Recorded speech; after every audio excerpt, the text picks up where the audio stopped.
anong gawin mo, ang galing-galing mo. Ako kahit anong kayod ko, kahit anong pagod ko, kahit kailan di ako lumapit sa galing mo. Kasi ikaw naman talaga yung magaling, di ba? Ikaw yung matalino, ikaw yung maganda. Lahat, ikaw na. Kapatid kita, Bobby, kaya mahal na mahal kita, pero... Alam mo yung totoo, inggit na ako sa'yo. Inggit na inggit ako sa'yo, Bobby.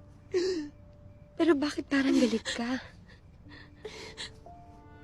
Pero bakit kasalanan ko parang kasalanan ko?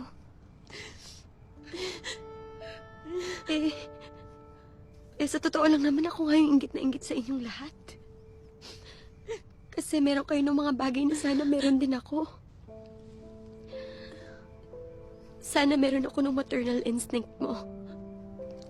I wish I had your charm and innocence. Sana naging adventurous din ako kagaya ni Alex. Sana nagkaroon din ako ng sense of humor mo kasi bentang-benta yun sa akin eh. Bentang-benta rin kay Mama. Kaya nga siguro lahat ng atensyon niya nasa iyo. Are you saying that I'm unfair?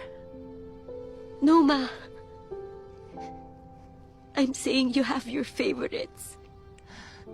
Hindi totoo yan. Ma, naalala mo? Nung grade school ako, di ba graduate ako ng valedictorian tapos ang dami kong medals.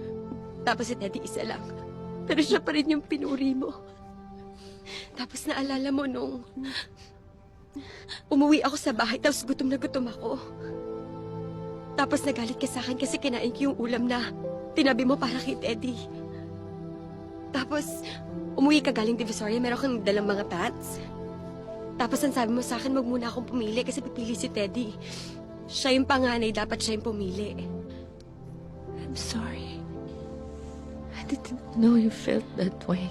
It's okay. Okay lang naman, naiintindihan ko naman, tinanggap ko naman. Na iba talagang turing mo kay Teddy tsaka kay CJ. Kasi sila yung paborito mo. Si Papa naman, si Alex tsaka si Gabby yung paborito. And that's okay.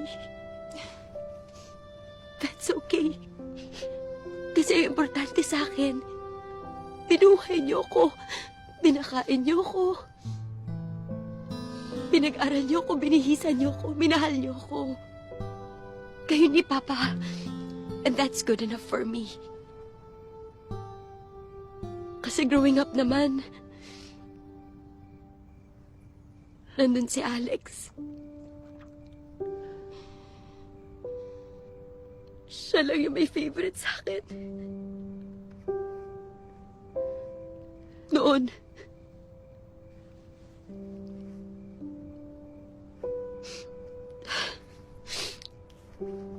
Kasi, simula na umuwi ako, wala akong ibang narinig sa inyo kundi mayabang ako, masamang ugali ko. Bitchesa ako sa pagiging prangka ko and I'm sorry. I'm sorry kung matigas ako sa paningin ninyo, kung malamig ako, I'm sorry.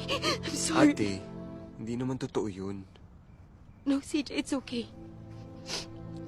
Baka ganun na talaga ako. Kasi pinili ko maging ganun, kinailangan ko maging ganun. Lalo na nung nagpunta ako ng New York. Alex, baka tama ka nga. Baka nga ambisyosa ako. Baka nga importante sa akin yung career ko. Pero alam mo, hindi ko ginawa yun para lang sa sarili ko. I had to go there for us. For our family's future. Kasi nababaon na tayo sa utang sa pagkakasakit ni Papa. Tapos operahan si Mama. Tapos si CJ kailangan na mag-college. Tapos si Gabby maliit yung sweldo. Tapos si Teddy kailangan ng pera papunta ng Spain. Tapos ikaw wala kang permanenteng trabaho at ayokong patigilin ka sa pagpapelikula mo kasi ang sabi mo sa akin, doon ka masaya. Doon ka magaling. Doon magiging proud sa'yo si Mama.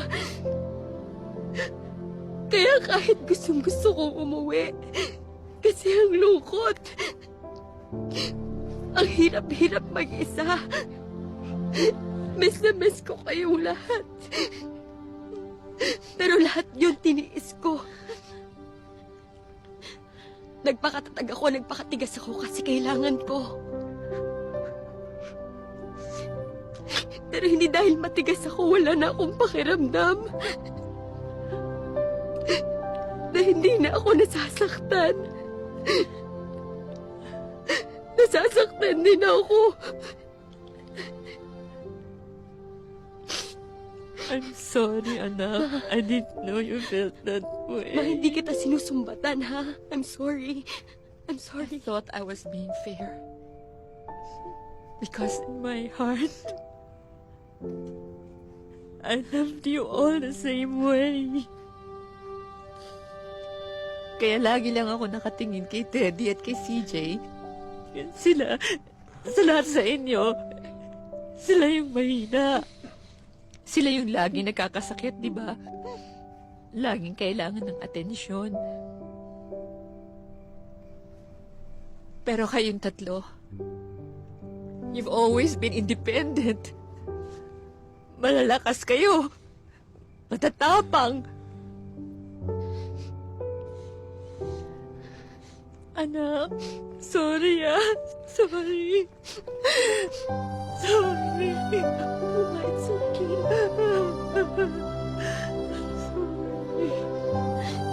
I'm sorry.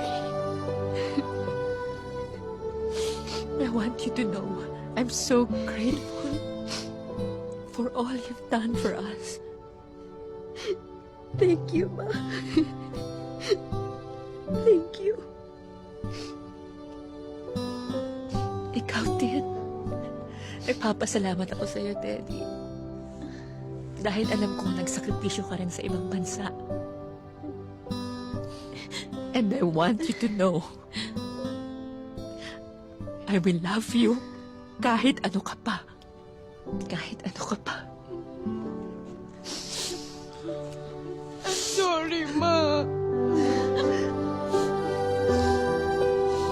I'm sorry, Bobby. Di ka kulelat, ha?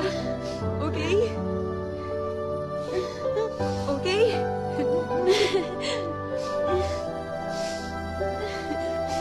Come here.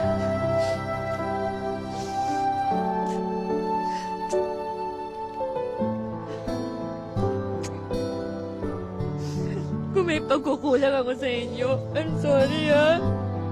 Sorry. Ma, ako nga ho yung dapat mag-sorry sa inyo.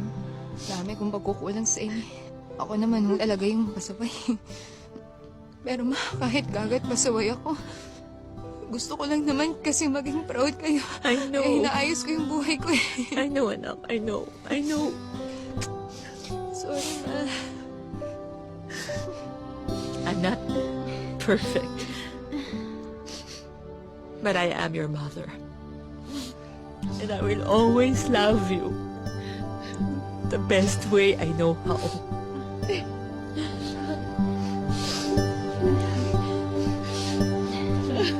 I love you, Nanay.